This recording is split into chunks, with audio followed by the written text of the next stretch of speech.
bienvenue dans votre premier numéro de votre émission La Cour. Nous sommes en mars 2017. Un procès sous haute tension s'apprête à s'ouvrir à Dakar. Au box, M. Khalifa Sall. Il est accusé de 5 chefs d'accusation, à savoir détournement des deniers publics et escroquerie portant sur les deniers publics à hauteur de 1,8 milliard de francs CFA, de faux et usage de faux dans des documents administratifs, de faux en écriture en documents de commerce, d'association de malfaiteurs, mais aussi de blanchiment de capitaux. À ses côtés, 6 de ses collaborateurs sont eux aussi au box des accusés. Cette personne qui pendant longtemps s'est mêlée au landerneau politique sénégalais nie bien évidemment toutes ces accusations et justifie cette position de par la nature de la caisse d'avance qui pendant longtemps a échappé aux règles du droit commun de la comptabilité publique. En avril 2017, le doyen des juges clôt les investigations. Une première audience est ouverte en décembre 2017 et sera renvoyée à la date du 15 janvier 2018. Cette deuxième audience aussi sera renvoyée à la date du 23 janvier 2018 et sera mise en délibéré en février 2018. Alors, quelle sera l'issue de cette audience? Mais avant cela, qui est Khalifa Sall? Pourquoi cette affaire a autant fait parler au Sénégal? Pour le savoir, nous aurons au micro M. Souleymane Diouf. L'homme a connu une trajectoire politique particulière, complexe, parce que c'est un homme qui a eu des ambitions à un certain moment dans le Parti socialiste. Il a nourri de l'ambition de le diriger, mais aussi, à partir du Parti socialiste, de se projeter. Comme il a réussi en étant militant du Parti socialiste et responsable local, de remporter, ou en tout cas d'être à la tête de la coalition qui a remporté les élections locales à Dakar en 2009.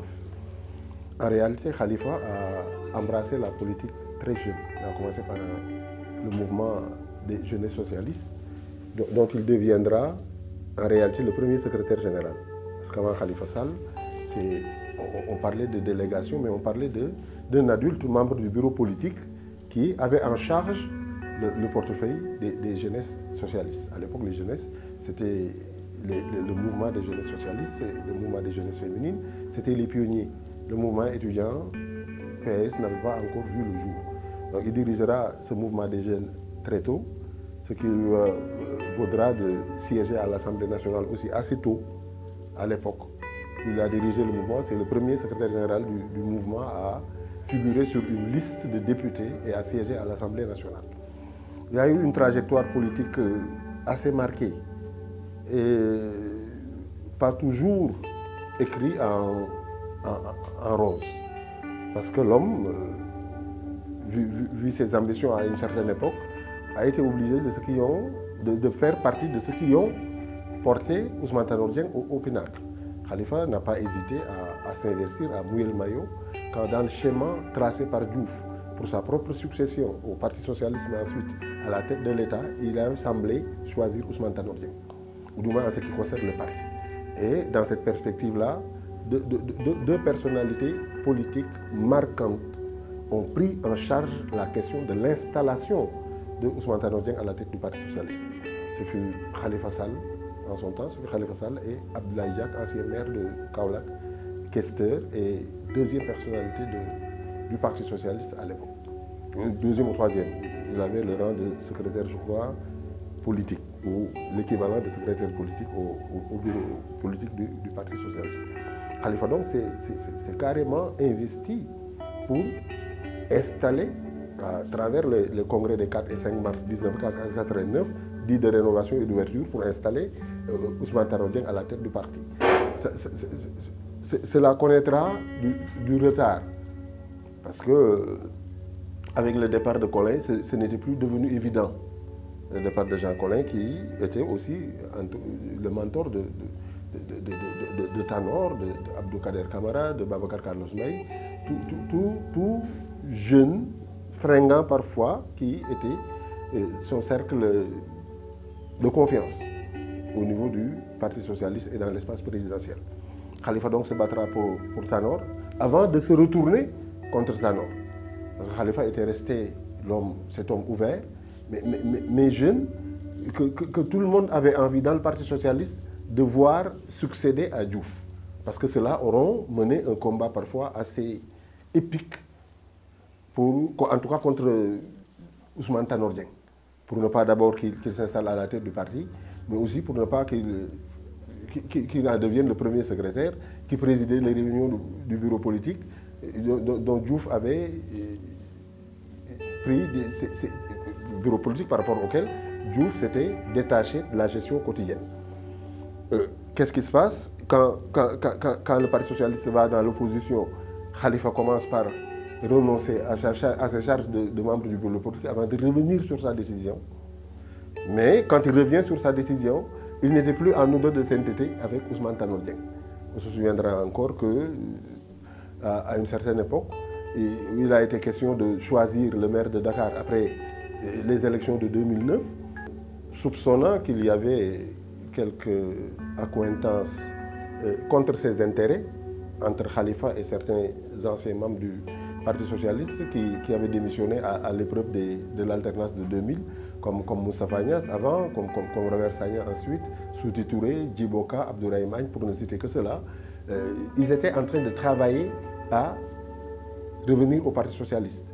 Ils avaient décidé, de l'argent avait même été sorti, ils avaient décidé qu'ils travaillent à installer Khalifa Sall à la tête du Parti socialiste pour rendre possible le retrouvail de cette grande famille du Parti socialiste. C'est à quoi Ousmane Tanor Dieng s'opposera avec la dernière énergie. C'était comme pour dire que Khalifa était aussi cet homme de consensus-là, qui s'est fait avec le temps, qui a été confronté aux dures réalités de la vie publique, parce que dans ce contexte-là où les jeunes ne comptaient pas pour beaucoup dans la prise en compte des préoccupations du Parti socialiste, lui représentait ces jeunes-là. Je crois que c'est avec lui que les jeunes socialistes ont eu ces titres de noblesse, de figurer d'abord sur une liste pour pouvoir siéger à l'Assemblée, mais ensuite de pouvoir prétendre à un poste dans le gouvernement. Je me rappelle qu'à l'époque, on était à la veille du premier compagnonnage Wade Diouf, où c'est les jeunes socialistes qui, par la voix de Feu Palassam, qui était maire de Fanpoy Amitié, apportaient cette revendication-là en disant Ousmane Ngom, c'est de la même génération que Khalifa Sall. On verrait mal Ousmane Ngom, qui vient dans l'opposition avec un nombre de portefeuilles assez réduit, pouvoir siéger dans un gouvernement alors que les responsables des jeunes socialistes au pouvoir, qui plus est Khalifa, avec l'expérience engrangée dans la politique et en tant que député, pouvait valablement espérer siéger dans ce gouvernement-là. Je crois que c'est là qu'on l'avait nommé ministre chargé des relations avec les assemblées. Pour tout dire, c'est un enseignant de formation à la base, mais vraiment, quand on a fréquenté Khalifa, quand on l'a connu, quand on a été chez lui, surtout à Grand Yoff, parce qu'il nous a été donné ce privilège-là, d'être là-bas, on a vu quelqu'un, un Walo Walo, pur jus, instruit dans nos traditions. Il ne faisait rien, mais il ne faisait rien non plus. Aussi, mais il politique. Et je crois que ce qui lui est arrivé récemment en tant qu'épreuve peut être mis sur le compte parfois d'erreurs. Parce que Khalifa en a commis. Mais le plus clair du temps, quand il commettait des erreurs, c'était pour protéger ses proches. Pas dans sa famille, mais ses proches dans le mouvement des jeunes socialistes et ailleurs. Parce qu'il savait les défendre, prendre tout leur manquement à son compte, dire que c'était lui et qu'il l'assumait. Donc ça fait partie de ce qu'il a fait condamner dans cette histoire de détournement et d'abus de biens sociaux dont on a parlé, et qui vaut qu'aujourd'hui il soit obligé de passer par un projet d'amnistie pour pouvoir retrouver ses droits civiques. C'est un homme politique dont on peut parler pendant très longtemps, parce qu'on en aura des choses à dire.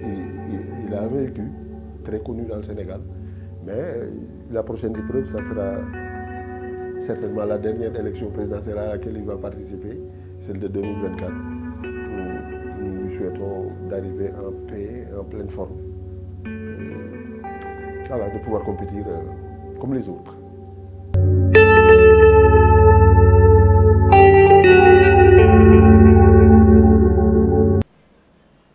Vous l'aurez compris, un procès tumultueux s'apprête à s'ouvrir à Dakar. Monsieur Khalifa Sall ne cesse de crier haut et fort qu'il est innocent. Ses avocats, de leur côté, dénoncent une justice expresse et une tentative de liquidation d'un adversaire politique. Qu'en est-il réellement? Ont-ils raison? Pour plus nous étayer, nous aurons au micro le président des chambres des cours d'appel, M. Souleymane Sy. Je vous salue, je salue les téléspectateurs également. A priori, je dois dire que il me semble peu indiqué de parler précisément dans le contexte actuel de l'affaire Khalifa Sall. Mais il est bon, donc, du point de vue scientifique, d'y faire référence peut-être à titre d'enseignement et de réflexion. Et à partir de là, donc, de parler un peu de l'infraction de façon générale, compte tenu du contexte actuel. Bon, je dois dire que M. Khalifa Sall a été condamné pour une infraction, qui a été des infractions connues pratiquement donc, de la majorité des citoyens.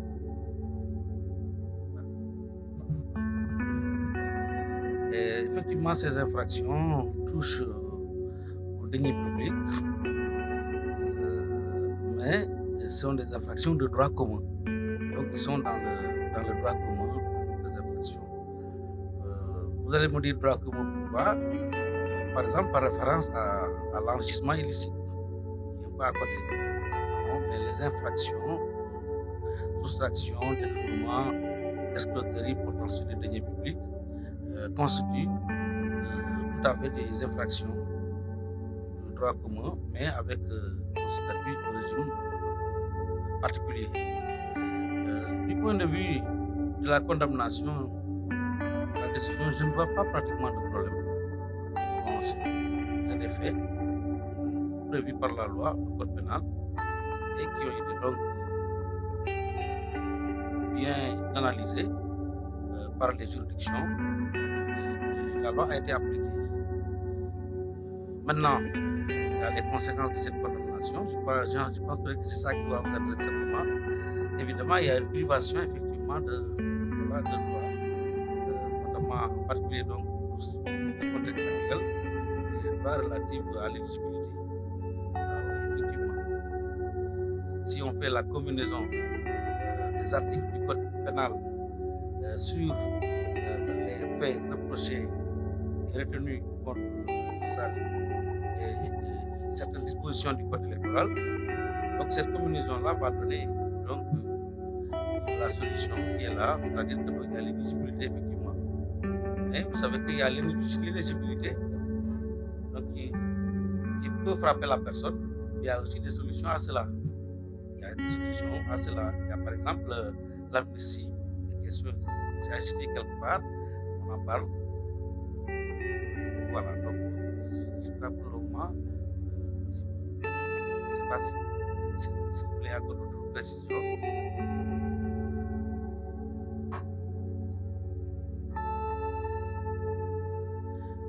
Oui, pour les deniers publics. Bon, les articles 152 et suivants du code pénal traitent de ces infractions, détournement et soustraction, escroquerie, portant sur les deniers publics. Évidemment, la notion de deniers publics, elle peut se comprendre facilement. La notion de détournement aussi, plus ou moins, elle peut être comprise. La notion de soustraction, synonyme de vol, se comprend également.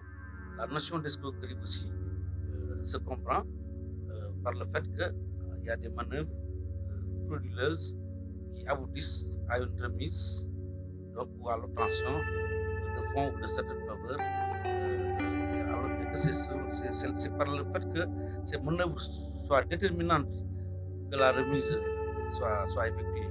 Autrement dit, une remise ou obtention de privilèges ou de fonds qui n'aurait pas eu lieu s'il n'y avait pas d'usage de manœuvres frauduleuses. Bon, voilà, donc, schématiquement, ces infractions-là sont punies de 5 à 10 ans. Il y a des circonstances atténuantes qui peuvent être reconnues à l'endroit de la personne si la personne a jugé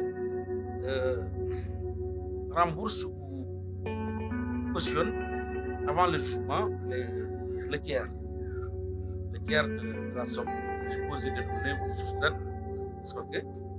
Donc, si ce tiers-là est remboursé avant le jugement, l'intéressé a la chance d'avoir des circonstances atténuantes à sa faveur.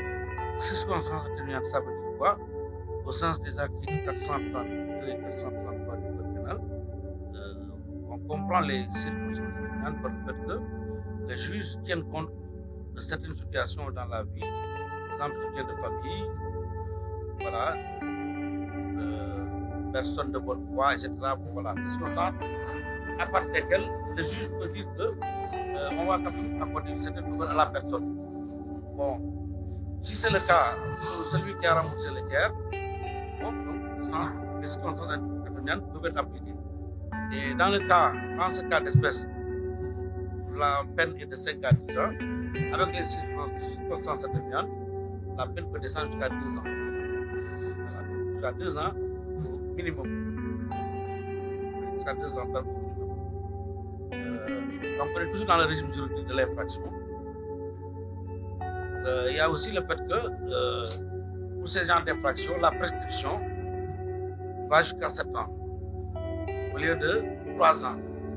Parce que pour les délits, de façon générale, il y a la prescription, c'est la période pendant laquelle on peut poursuivre l'infraction. Et au-delà de laquelle l'infraction tombe dans l'oubli, on ne peut plus la poursuivre. Par exemple, une personne commet aujourd'hui un vol d'escroquerie ordinaire, si au bout de 3 ans, aucun acte de poursuite ou d'instruction n'a eu lieu, ça tombe dans l'oubli, on ne peut plus poursuivre après. Mais dans le cas, par exemple, de ces infractions, article 151 et suivant, du Code pénal, la prescription va jusqu'à 7 ans. Donc là, il y a une spécificité de son régime par rapport aux autres infractions.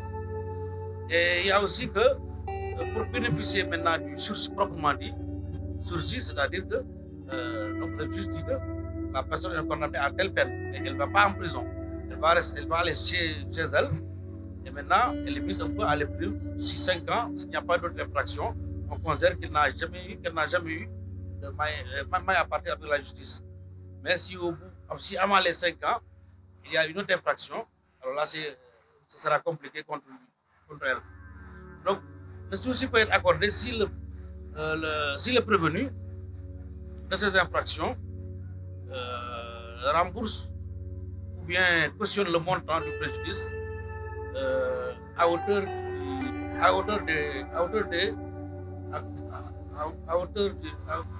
des 2 tiers. Là-bas, c'était le tiers. Maintenant, bon, le sursis, alors là, c'est autre chose, c'est les 3/4 plutôt. Donc le tiers, c'est pour les circonstances atténuantes. Mais si les 3/4 sont remboursés, le sursis peut donc être espéré également. Et si ce n'est pas le cas, le minimum de la peine sera 5 ans. Et naturellement, c'est les infractions qui ont comme conséquence, effectivement, par exemple, pour un vol, il faut qu'il y ait soustraction. L'acte de soustraction, c'est le premier élément. L'acte de soustraction. Il faut que ce soit une chose mobilière qui bouge, deuxièmement. Troisièmement, il faut que ce soit la chose d'autrui. On ne peut pas voler sa propre chose. Et ensuite, il faut aussi que ce soit contre le gré du propriétaire, donc à l'insu du propriétaire. C'est pourquoi on définit le vol comme étant soustraction frauduleuse. Frauduleuse, ça veut dire que c'est un fraude. Donc c'est contre la volonté et à l'insu du propriétaire. Maintenant, si vous prenez par exemple soustraction, chose mobilière, chose de qualité, appartenance à autrui de la chose, et ensuite le caractère frauduleux, vous avez là des éléments, en fait des sous-éléments de l'élément matériel. C'est ça matériellement le vol. Il y a aussi l'élément moral, c'est-à-dire ce que vous faites, il faut que vous soyez conscient de faire cela. Bon, ce qu'on peut faire par mégarde, ça ne compte pas. Il faut que la personne donc, sache qu'elle est en train de commettre tel fait. Bon, de la même façon, si on prend une infraction comme l'abus de confiance, ces éléments, bon, spécialement l'abus de confiance est prévu par la loi. Mais donc l'élément légal est là. Mais l'élément matériel, c'est quoi? C'est que vous dissipez une chose, ou bien vous la détournez, ou bien vous faites abstraction de sa représentation. Mais cette chose-là, c'est quoi? C'est une chose qui vous a été donnée. Donc, contrairement au vol où on prend, en abus de confiance, on vous donne la chose d'abord. Donc, il y a remise. Mais cette remise a pour base quoi? On vous a remis ça, par exemple, à titre de location, ou à titre de prêt à usage, ou bien à titre de mandat. Je vous donne mandat d'aller faire tel acte pour moi. Voilà, bon, donc mandaté, commissionné, mandat ou commission. Ou bien dépôt. Je vous confie cet objet, quand je viens le reprendre, vous devez me le donner. Maintenant, le fait de ne pas représenter la chose qu'on vous a donnée, il y a travail salarié, etc., tout ça. Bon, si vous ne représentez pas ce qu'on vous a donné, et vous n'avez pas fait preuve d'avoir réalisé ce qui était prévu pour ça, bon, on dit que c'est un abus de confiance. Donc, l'élément matériel de l'abus de confiance, par exemple, c'est il faut une remise. La remise, donc vous avez pris, on vous a donné. Mais on vous a donné pourquoi? Pour louage, dépôt, mandat, travail salarié ou non salarié, etc. Bon, donc il y a un contrat à la base. Donc il faut une remise, un contrat énuméré, parmi les ceux énumérés. Et il y a aussi la réclamation. Tant qu'on ne vous réclame pas, il n'y a pas de problème. Je vous réclame l'objet ou l'argent. Bon, c'est la mise en demeure, ça. Et cette mise en demeure est assez infructueuse. Vous savez, donc, l'élément matériel est toujours composé de sous-éléments. Donc, un ensemble d'actes qui constitue sa formation. Et là, maintenant, on dit qu'en ce moment-là, il y a abus de confiance. Mais escroquerie, et là, nous nous rapprochons de cas de tout à l'heure, l'escroquerie, elle, on vous remet encore, c'est son point commun avec l'abus de confiance. On vous remet la chose pour l'argent, mais cette remise-là, ce n'était pas pour louage, dépôt, non, non. C'est que vous avez fait une pression frauduleuse sur la personne. C'est-à-dire que vous avez manœuvré la personne pour l'obliger à vous remettre.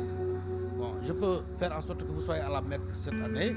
Non, donnez-moi ceci, cela. Bon, vous donne une copie. Voilà, je suis un ami du roi là, dans le Saoudite, ou bien des choses comme ça. Bon, vous savez, là, c'est des éléments qui peuvent influer sur la personne. Ou bien, vous prenez un faux document, vous dites, voilà, vous êtes là, vous avez une télévision, ou bien une institution de formation, j'ai tel diplôme, alors que ce n'est pas vrai. Bon, je vais recevoir de vous des subsides, des salaires, des avantages, alors que là, c'est une manœuvre, et puis, bon, basé sur un faux document, etc. Donc, l'escroquerie, vous recevez la chose, donc il y a remise, mais remise déterminée par des manœuvres frauduleuses. C'est ça l'élément matériel. Ainsi de suite, ainsi de suite. Bon, donc, si on prend, par exemple, le cas de Khalifa Sall, bon, on parlait de la mairie de Dakar, précisément, alors l'infraction consiste précisément à soustraire du patrimoine des fonds de la mairie, donc pour les mettre pour les destiner à une utilisation qui n'était pas donc celle adéquate. Bon, on peut la dire comme ça maintenant, dans le détail maintenant, c'est pas comme ça, mais c'est que je ne peux pas la catégoriser comme ça. Bon, c'est une décision de justice qui est rendue, mais à peu près c'est comme ça. Donc, l'escroquerie portant sur des deniers publics et le détournement de deniers publics, c'est ça, c'est des infractions qui ont un régime particulier, donc, qui sont punies de 5 à 10 ans, avec les circonstances atténuantes pour celui qui a remboursé le tiers avant jugement, on peut descendre jusqu'à 2 ans, mais avec les 3 quarts remboursés ou cautionnés avant jugement, celui qui est poursuivi peut bénéficier aussi du sursis. Le régime de prescription aussi, au lieu de 3 ans pour les délits habituellement, c'est 7 ans. Bon, vous savez, la prescription des infractions, pour les contraventions c'est 1 an, pour les délits c'est 3 ans, pour les crimes c'est 10 ans. Mais il y a des cas particuliers, c'est le cas de ces infractions-là aussi. Bon, il y a une spécificité, le délai donc va jusqu'à 7 ans. Et il y a aussi d'autres spécificités qui peuvent donc surgir au cours d'échanges, au cours de discussions. Si par exemple tout ce dont vous avez besoin n'est pas touché, vous pouvez par exemple donc, pouvoir préciser quelques parties ou bien spécifier un point donné.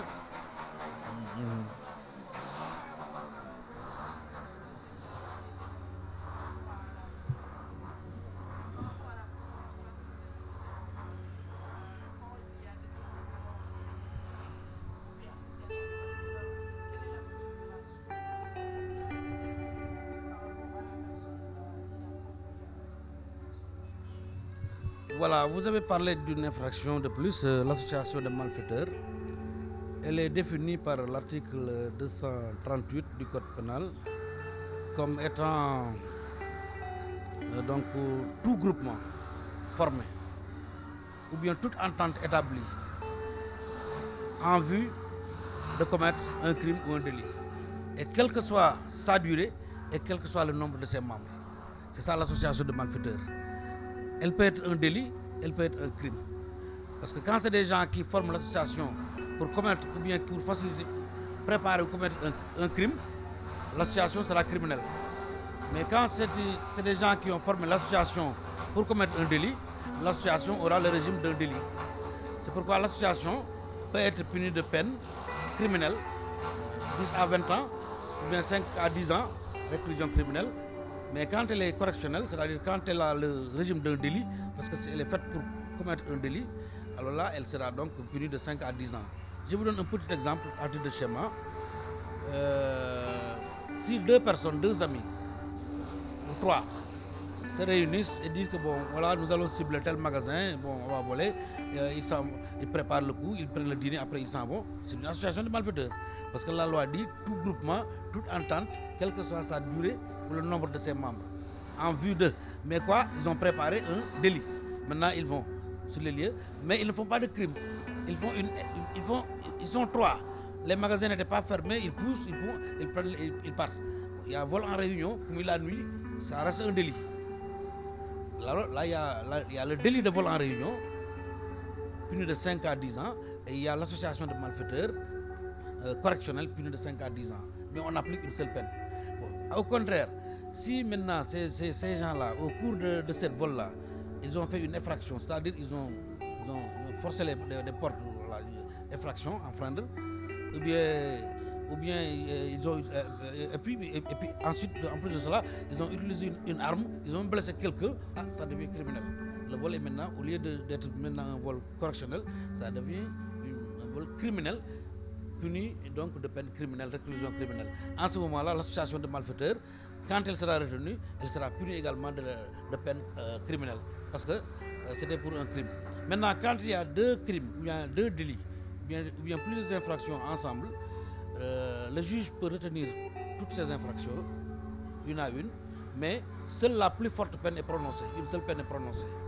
Voilà. Maintenant, si c'est des faits qui s'imbriquent les uns dans les autres, on fait une dilution. On dilue comment dirais-je,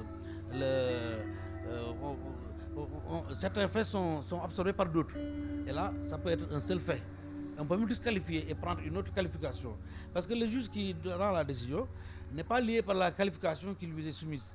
Le juge a la possibilité, le droit de pouvoir donc, en fin de compte, modifier comme il veut la qualification, parce que c'est lui qui a le dernier mot. L'essentiel, c'est les faits qu'il analyse. Mais c'est le cas. Bon, maintenant, pour la mise en œuvre de ces infractions, les infractions, quand elles sont commises, elles font l'objet d'une enquête, soit par la police, soit par la gendarmerie. On peut saisir directement, la victime peut saisir directement la police ou la gendarmerie, elle peut aussi saisir directement le procureur de la République. Et si le procureur est saisi, il transmet le dossier, soit à la police, soit à la gendarmerie. Mais dans tous les cas, donc, l'enquête est faite par la police ou la gendarmerie, et après l'enquête, le dossier est transmis au procureur de la République, qui est le maître des poursuites, le directeur de la police judiciaire. Maintenant, le procureur, quand il reçoit le dossier, donc, quand c'est pour des faits similaires comme ça, la personne est également déférée devant lui. Donc, le procureur, après avoir entendu la personne sur les faits objet du PV, bon, il a un choix. Il y a ce qu'on appelle le classement sans suite. Si les faits ne riment en rien, ou bien il n'y a pas de poursuite à faire, il classe sans suite.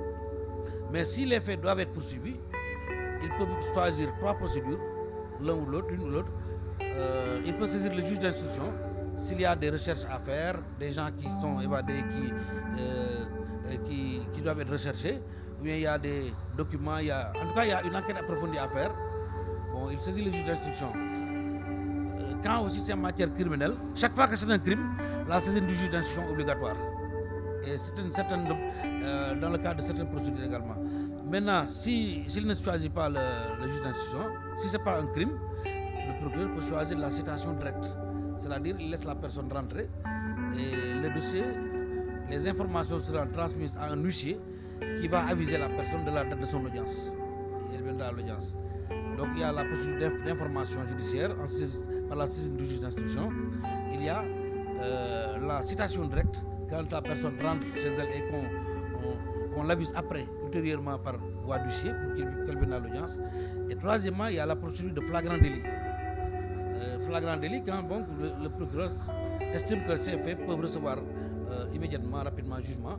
Il choisit une date très proche, et il met il enrôle, il programme l'affaire pour cette audience-là. Pratiquement des fois 2 jours, 4 jours, 1 semaine, en tout cas pas très longtemps, pas très lentement. Mais ensuite il y a le fait que quand il choisit maintenant la procédure de flagrant délit, le procureur a le droit de mettre sous mandat de dépôt la personne, ou bien de la laisser en liberté provisoire. Bon, ça dépend. On parlait de médiation pénale aussi, bon, c'est un peu court pour détailler ça. Bon, mais si le procureur ne choisit pas la situation, le flagrant délit, il ne choisit pas la citation directe, si c'est l'information judiciaire, là aussi il peut demander au juge, il peut requérir au juge le mandat de dépôt s'il l'estime nécessaire, le mandat d'arrêt s'il l'estime nécessaire, ou ne rien demander. Et maintenant, mais en ce moment-là, quand c'est l'information, c'est le juge qui décide de décerner le mandat ou de ne pas. Merci de nous avoir suivis. On se retrouve très prochainement dans une nouvelle affaire dans votre émission La Cour. D'ici là, portez-vous bien.